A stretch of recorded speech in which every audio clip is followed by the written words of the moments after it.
Hello, New Mexico, and welcome to another episode of Around the Roundhouse, a podcast featuring the policies, politics, and personalities of the land of enchantment.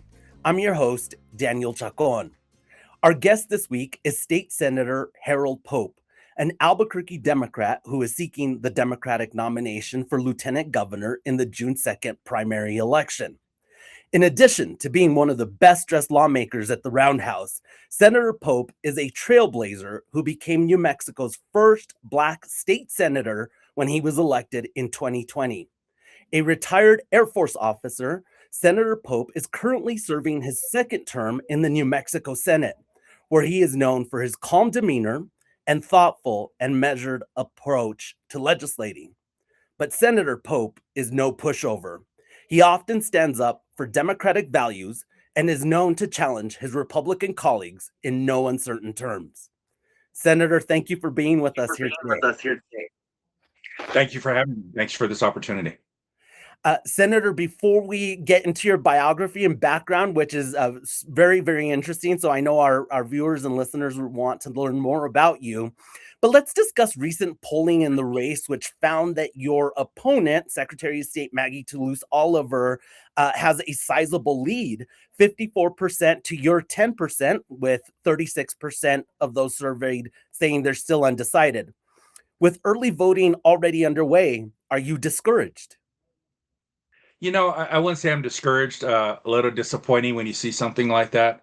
But look, I knew going into this, even running against Stephanie Garcia Richards, the land commissioner, and now running against Maggie Toulouse Oliver, our Secretary of State. These are folks that have already run statewide. The Secretary of State has run 3 times, so they have that name ID and have that recognition. I'm out here, people around the state are still getting to know me and learn about me. I just continue to show up, talk to people, and I'm gaining votes that way. So I don't believe we're at 10%. I believe we're higher than that. But that being said, I recognize that we're the underdogs in this race, but it doesn't mean we can't win it, and it doesn't mean that I'm not gonna continue to start working. I'll also say this week we went up with some TV ads, and so we're really trying to move it and get voters on our end. And I think when we talk about policy, what I stand for and how I really stand up for people in the community, I believe we are going to have a really competitive race. And no disrespect to the folks who did the poll, but I believe this will be a much more competitive race on election day. Well, definitely a poll is just a snapshot in time, but as you indicated, your opponent is better known, has a higher name ID in New Mexico, and is better funded. So is it just about kind of hitting the ground? Like, what is your plan to win in June? I mean, is it about hitting the ground and shaking hands with voters? I think, yeah, I'm sorry for cutting you off. It's really about just showing up and showing up in these communities and making my case. Um, and I will say, when it comes to the fundraising side, yes, my opponent has raised more money than me, but my opponent is spending more money than me to raise that money. And number two, I don't take corporate or oil and gas money. And so that's really something that I've talked about on the campaign. We see sometimes the conflicts in the Roundhouse when you take corporate money and what happens. And I think the not only the American people, but New Mexicans want someone that is really going to stand up for them. And when we talk about policies and issues, they're going to look to the people and not look to where the check came from. And so that's really what I want to talk about and what I'm doing. I'd also say that if you look at like I said, I haven't raised as much, but I'm also not spending as much. So I'm able to use those resources on TV, digital down south, and we're just going to make this a race. At the end of the day, I want this position. I want this job. If not, I'll continue in the Senate. But this is bigger than me. This is really about pushing the policy and pushing what I'm about and making sure that we put people first. And that's something I'll continue to do, whether I'm in the Senate, whether I'm a candidate, or whether I'm just a citizen and out and I'm not in the Roundhouse anymore. That's what this is about for me, continued public service. And Senator, you spoke about making your case to voters. What is your pitch? Why should they pick you over Maggie Toulouse Oliver? Sure. So for me, it's the role of lieutenant governor, right? You're president of the Senate. Of course, you step up in place of the governor if they leave out of state, or God forbid, if something were to happen to the governor, you sit on boards and commissions, and you're the ombudsman of the state. And so I think I just have a lot of experience, especially relationships in the Senate. Being a vice chair on Senate Education, I already know how to run the floor and how to do the business there. And that's not a knock on the Secretary of State. It's just I know how that system works because I've done it. I'm also a person that shows up everywhere. I don't know if you've done, with your reporting and what you've seen. I think if you ask most people, I'm probably one of the most active senators that shows up to events, whether it's a rally, a protest, neighborhood association meeting. I've retired from the Air Force and I really do this full time, even at the sake of the fact that we are unpaid legislature and I'm taking a financial hit. I tell people, what do you think would happen if I actually had a staff and got paid? I'd even be more active and be able to do more for constituents. And so, what I really bring is someone that puts people first, someone who has the background and the knowledge, my military experience, also that experience in the Senate. And I think we really need that. I think what we are talking about in this race is that we're going to fight against Trump. And I think this is a real issue with what's going on in DC. But I think it's important that I'm going to fight too. But it's important that we show up and we fight with people, because the issues that are happening in Albuquerque are different than the issues that are happening in Cuesta, and the issues are different than at TRC. So we have to make sure we show up, that we listen, and make sure that what are we actually fighting for in those communities, because it's not a one size fits all. And so that's what I'm really trying to bring to the race. Senator, you mentioned one of the primary roles of the lieutenant governor is to preside over the Senate. And you did also mention having a good relationship with your colleagues in the Senate.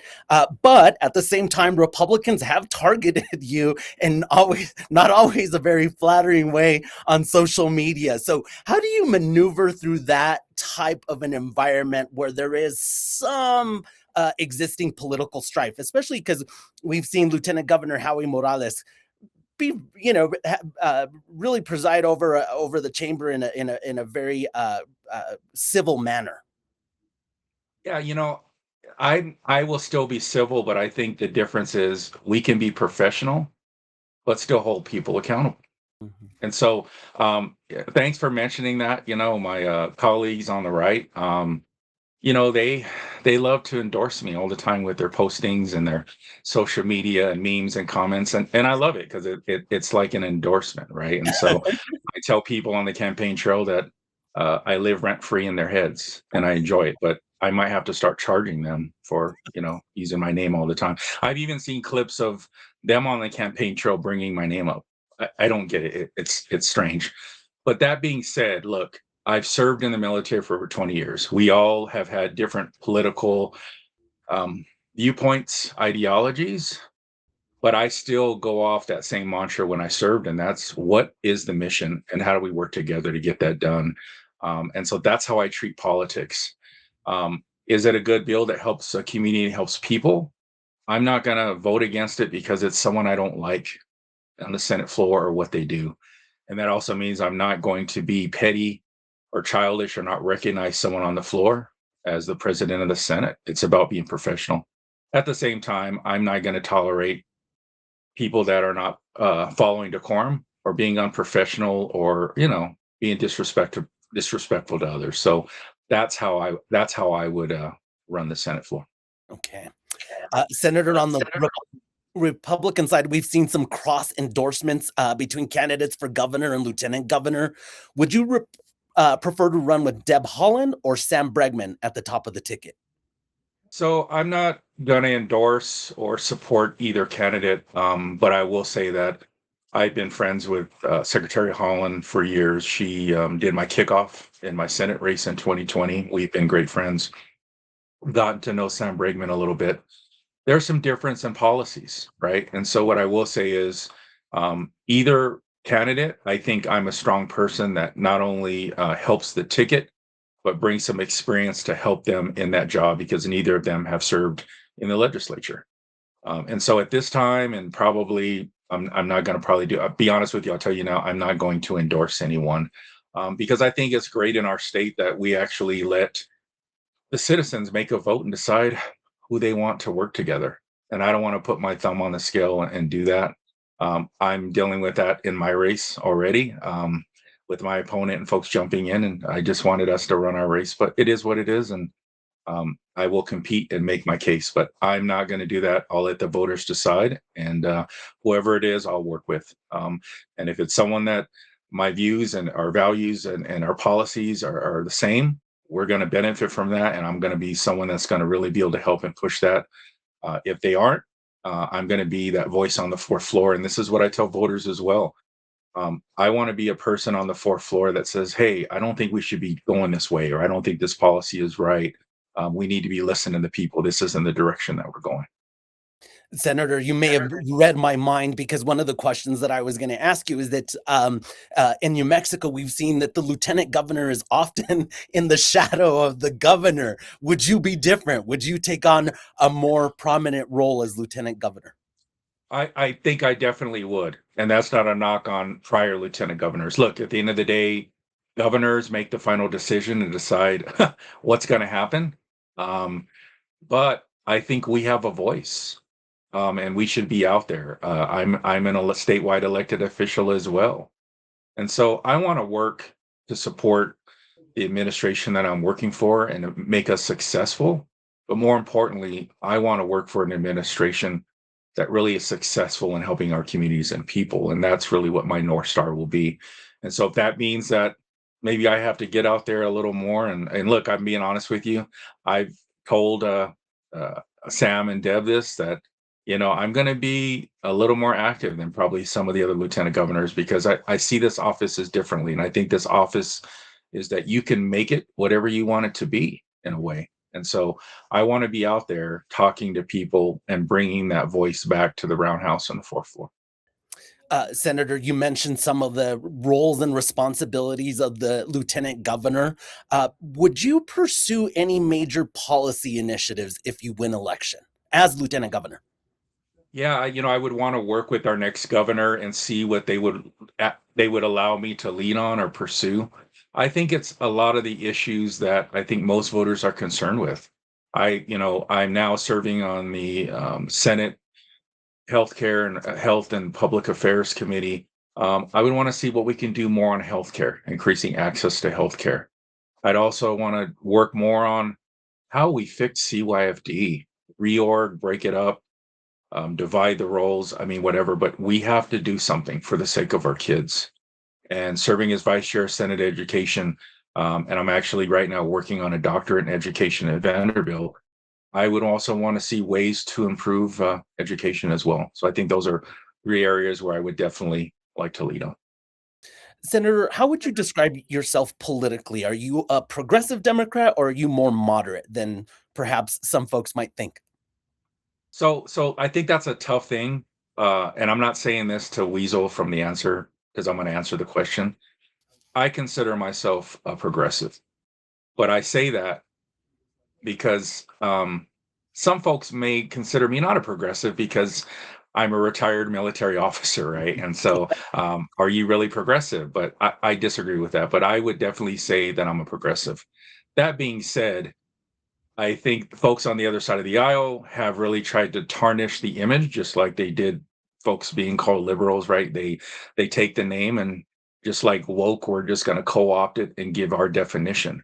And so for me, being a progressive and even running in my swing district on Albuquerque's west side, what we stand for, whether you're a conservative or an independent or moderate or a progressive or liberal, what the policies that I talk about and what I push for, I don't care what your ideology is, you support it and it helps you.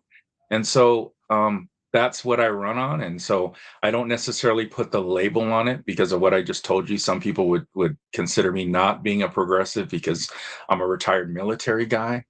But I definitely believe in a lot of those policies, especially the ones that help people. And that's been some of the bills that I've introduced have come from that viewpoint. Again, Senator, you are absolutely reading my mind because I was going to ask what your proudest accomplishments are in the legislature. I mean, what can you tell folks or voters that you've championed? Sure. I think first coming in and running for office, I think for one, I'm proud that we were able to repeal the abortion ban in our state coming in. And I was able to sign on to that. I was proud to pass a Black Education Act in our state. I think it's important that we recognize everyone in our state. I think for decades we've been pushing this tricultural myth, right, of Anglo, Hispanic, and Native Americans, right? And we are more than that. Um, we're African Americans, we're Asian Americans. Like, um, we are a huge state that everyone contributes, and we want to make sure we recognize that. I'm also proud on income tax relief to our retired military folks and veterans that we were able to, get through. And right now, our property tax. And so those are some of the big things I'm proud of. I will say that for me, it's not always about passing the legislation with my name on it. It's about passing the legislation. I think that's what's important. I think sometimes in our roundhouse, and I know I'm answering different questions by doing this, is it's important to just get things done. It's not about your name on it and I want my bill done. And I think sometimes people forget about that and what's important. And so there are some bills also that I want to get done that I haven't. When we look at private equity buying single family homes, when we look at trying to stop book banning, and so there's a lot of things that for some they're controversial, and I will still continue to push those. But those were earlier some of the things that I'm proud of, and I'm sure there's more. But at the end of the day, I'm proud of the work that we all do, and I have to be honest, we all vote on these bills, and so it takes a team effort. I'm one of 42 senators, and so to get any legislation done, we got to get this. We got to get folks in the Senate. We got to get the House, and you got to get the governor to sign it. And so it's a lot of work to get anything done. Senator, tell us a little bit about your background. How did a kid from Pueblo, Colorado, end up in New Mexico? And I think some folks are not aware that you have connections in or family connections in northern New Mexico. Yeah, thanks for allowing me to do that. You know, um, I was born and raised in Pueblo, Colorado. I'm the oldest of five kids. Around middle school time, my parents got divorced, and my dad actually moved to Albuquerque, got a job at UNM. I was struggling in school, parents getting divorced, very similar dynamics in Pueblo than here in Albuquerque, very small African American population. So struggled with seeing people that look like me who were successful, really getting that male mentorship. And so ended up getting into some trouble, after graduation, um, and filled that out on my questionnaire, got in trouble. And then I made a decision. Um, I need to change my life. And after some conversations with members of the family who had married in, who were in the Army and stationed in Colorado Springs, they pushed me to go in the military. And so I joined the Air Force. It was the last thing that I wanted to do because I said, oh, here I am 18. Do I want people telling me when to get up, where to go? But I did it. And it was the best decision I ever made because I got structure. I got people who mentored me, people who pushed me to go to night school. And that's what I did. And then I made a decision. Hey, I'm going to get out after 4 years, go to school full time. And I was a dental assistant in the Air Force. And I was thinking, hey, maybe I'll go to dental school. So brought me to UNM in 1998 and started a biochemistry degree there. And while I was going to school, I decided to do Air Force ROTC. And then I got my commission, became an officer in the Air Force, and I went back on active duty.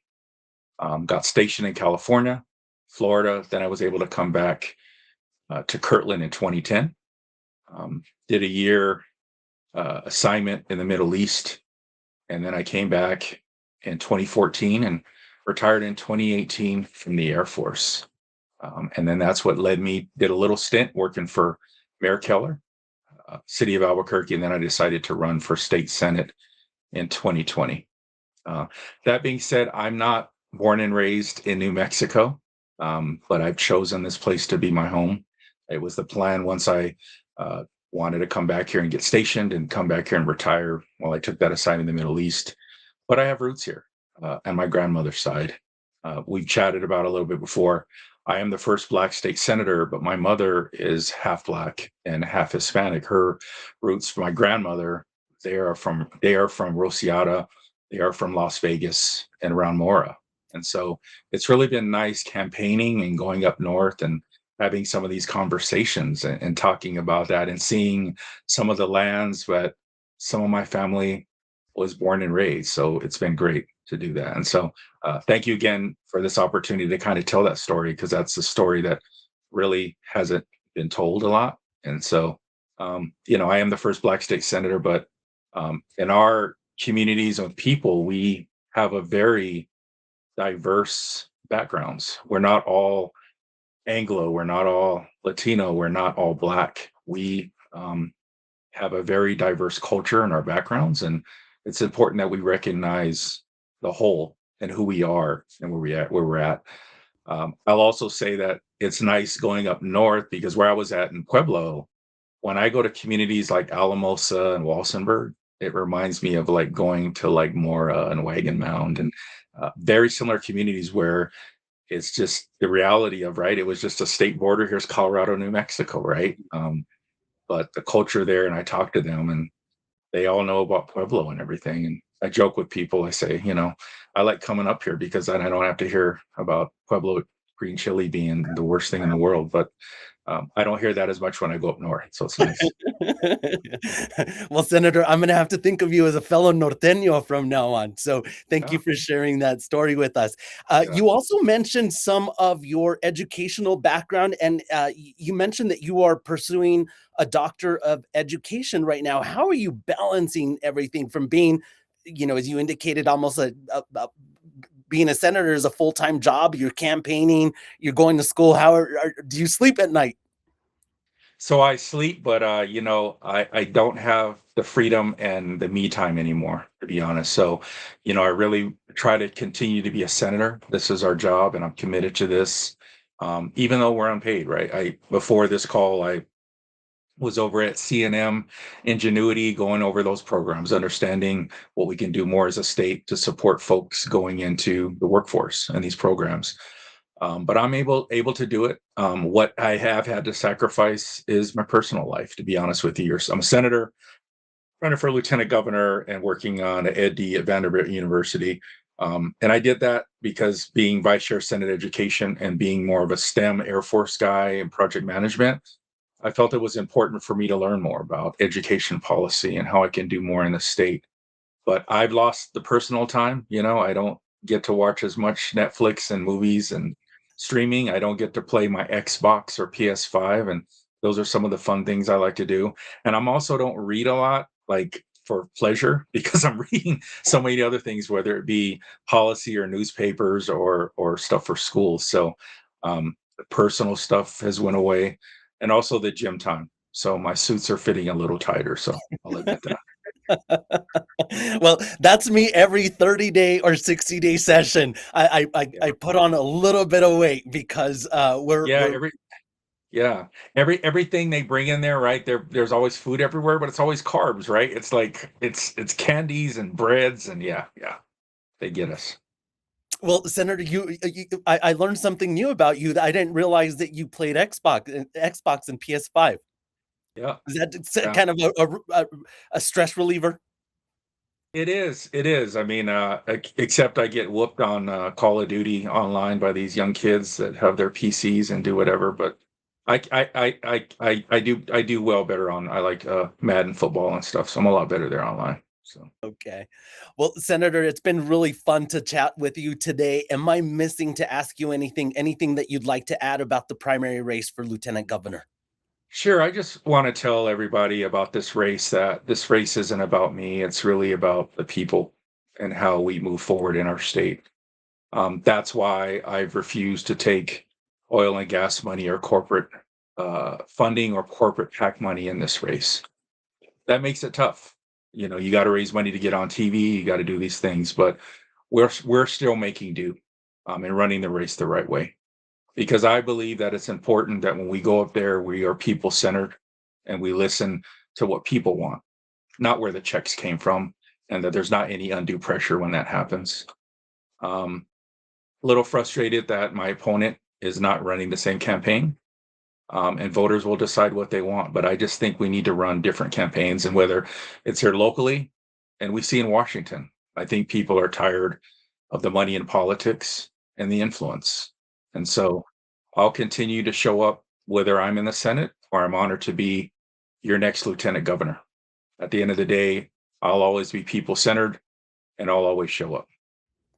All right. Well, fantastic. And buena suerte, as I tell to all the candidates, buena suerte on the campaign trail. And thank you again. And thank you, as always, to our viewers and listeners for tuning into Around the Roundhouse.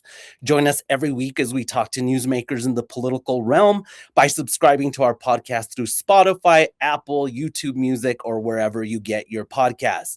For the latest developments, including our ongoing election coverage, follow us online at SantaFeNewMexican.com, where you can also subscribe to our political newsletter, The Roundhouse Report. Until next time, I'm Daniel Chacón, and this has been Around the Roundhouse.